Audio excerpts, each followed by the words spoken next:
Welcome to the T-Love Social Media Show, broadcast live from my damn house. Hold on for a second.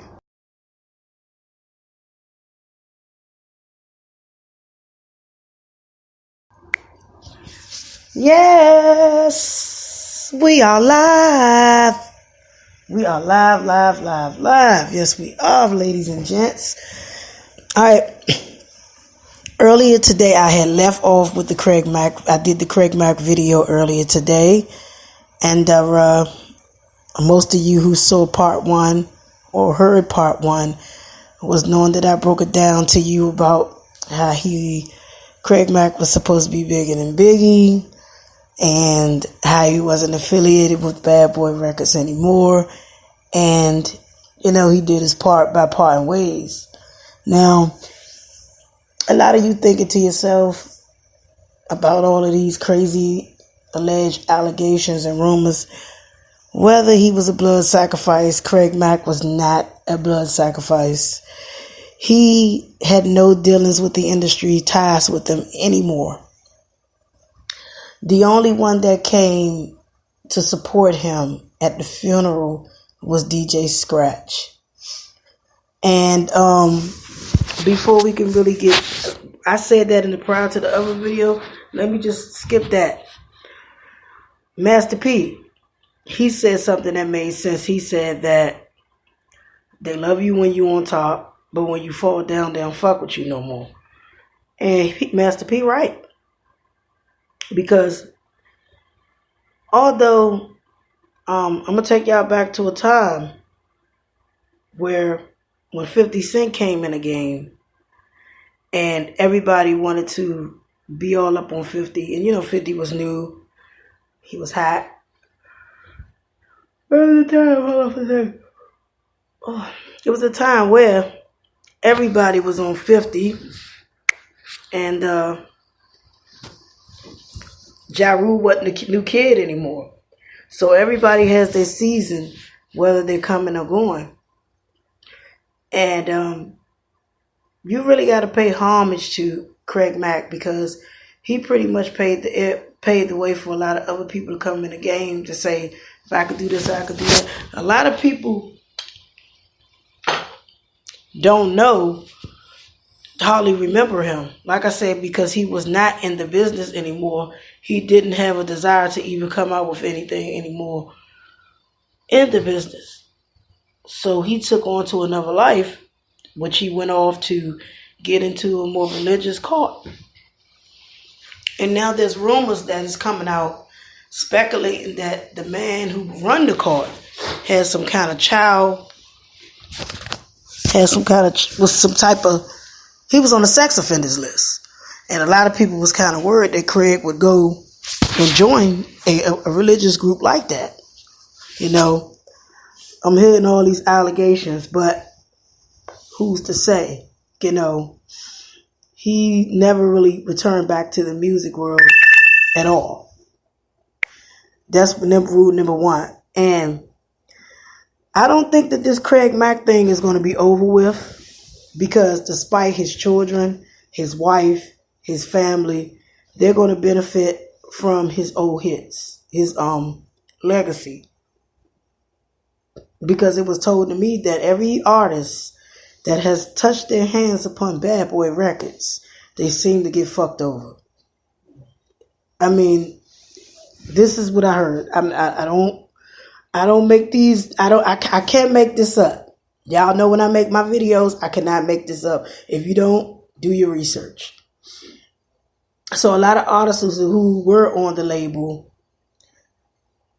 the only one that I can say right about now that's still consistently doing something, it would make me as coming back and still getting it way out there, would be 112 and Faith Evans. Faith Evans, she done signed multiple deals.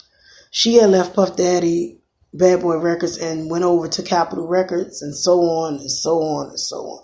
So, she was one of the first ladies of Bad Boy. Matter of fact, she was the first female R&B singer of Bad Boy Records. So she still is doing her thing. So majority of the artists who he has signed, they're no longer, most of them are, on their own terms. They went all independent. Some still are with multi-million deals, or some still with parent labels, or but they just not signed to Bad Boy Records. It's crazy to say this, but Master P had a point. He said some violent points. Master P generated a lot of money when he did No Limit Records. When he went down to New Orleans and he did what he had to do to survive, Master P really didn't need Hollywood. And the reason why I'm saying about Master P is because Master P did a little different. He took that small stack that he had and turned it over to millions. And it became a big powerhouse sensation. Which he had Silk the Shocker, and he had a couple of other people, Mid-X. So Master P deal was legit. And I say this to say that if Craig Mack would have left Bad Boy in the beginning, he would have had another deal coming his way. Because at his time there were Biggie, Tupac, and a couple of other old rappers who were still bringing out music, doing what they were doing. Now, once everything transpired and come up very soon, his family is going to come for his royalties. There's no ifs, ands, buts about that. They're going to hit them pockets. And see, you fail to realize that a lot of these labels they will eat off the dead. That's why if they will ever come to me and say, well, T-Love, you're bringing something to the table with radio, I will take the radio deal. I will make this channel grow a little bit more than it is because people want to hear truth and they like my stuff. But far as music, it will always be me to do my own thing, do it independent because I don't trust labels at all. I don't. And far as, let me see something else. If they would say, well, we want you to do a reality show, it will have me showcasing this channel.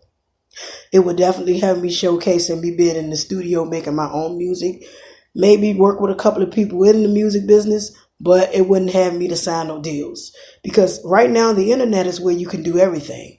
You could just put anything out. You could do cooking shows. You could get on Spotify, release your music. You can still do shows and all your money go in your pocket. If Craig Mack had all these tools that the internet had today, then he would have already been independent.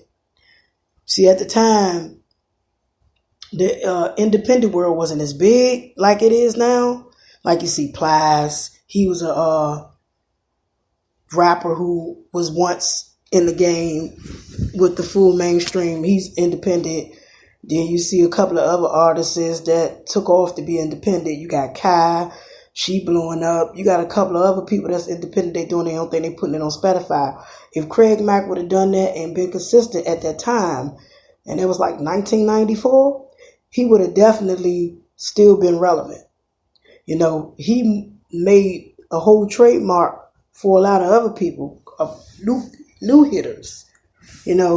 So many people in this world, they want fame, but they don't know the price it pays. If you stay independent, then, let's just say if you stay independent, right? And all of your music blow up on YouTube, whether it's rap, whether it's pop, rock, R&B, country, whatever. And you still want to be able to be independent, but you don't want to be done with Hollywood. You don't want nothing to do with the big wigs, the Hollywood. You can still put it on Spotify, still make your money. People still can download it. People even still see you come out. You don't want to sign a deal, but you still can be able to be out there to go sign other deals to, do other things, whether it's a show or some type of endorsement deal. But you just don't want no serious record deal. You don't want no big time record deal because a lot of times you're not getting all your money. You're not getting all your money in most cases. Because, see, they know that the younger people, they can bribe those younger people. Tell them what they want to hear. Get them all boosted up, make them sign deals. And then next thing you know, IRS is knocking at your goddamn door and taking all your goddamn shit. And you ain't own nothing but a piece of shirt on your goddamn back. Either way, independent or not independent, you still have to come out your pocket with taxes. So they'll hit you hard. They will hit you hard, man. And that's why Craig Mack left the industry, because he let them have the masters. He let them take it all. Because he knew damn well that when he died or something, they wasn't going to give a damn about him anyway. And that's why Master P said what he said. And people could get mad at what Master P said out his mouth. People can get mad what Stevie J said out his mouth. Nobody cared about him until he died. His fans, we, the people who were worried, about what was going on. I don't think Craig Mack really was doing social media even before he passed away. I think he was just out of the public eye. He didn't want to be bothered anymore. He wanted to live a normal life, away from cameras, away from TMZ, away from this, away from that. He just wanted to be didn't want to be bothered.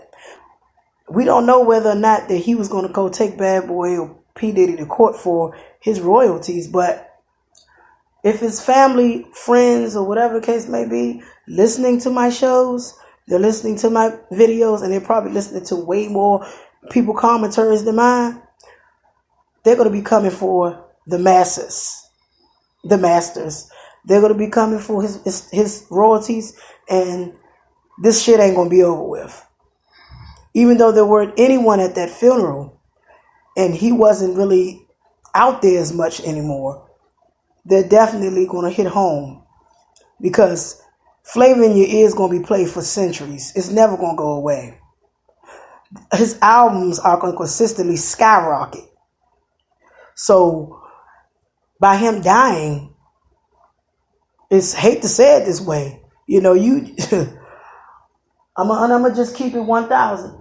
I'm gonna keep it 1,100%. Guess what? You make more in death than you did when you were here. Now that he died and everything is at a process that's like it's going on you subscribers, remember what I told y'all. Craig Mack legacy lives on. It's not over till the fat lady like me sings. But here, this is what I'm saying. What's going to happen before this video cut off? Listen to the words that comes out my mouth. When this is over, because they're letting him rest. When this is over, his family are going to come for those royalties. And if they can go to court to get that, it's going to already be done. Because he had kids. That his legacy is not going nowhere. It's going to always be put. You're going to always hear Craig Mack. Somebody's playing that song right about now. We all play that song. So what's going to happen is it ain't going to go nowhere. It's going to skyrocket. You worth more dead than you are alive. Isn't that what Shaka Khan said? So once everything consistently roll around and those numbers skyrocket up, look forward for Craig Mack family to be coming for that royalties. It ain't over yet. Yeah, that's basically a lot of my take on that. I mean, it is what it is, and this will be part 2 to the Craig Mack legacy. Craig Mack legacy gonna live on. It's not going nowhere.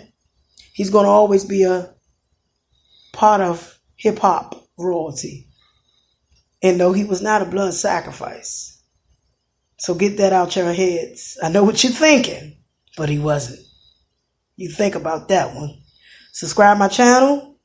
Let me know what you think. And bless you guys. Happy Easter.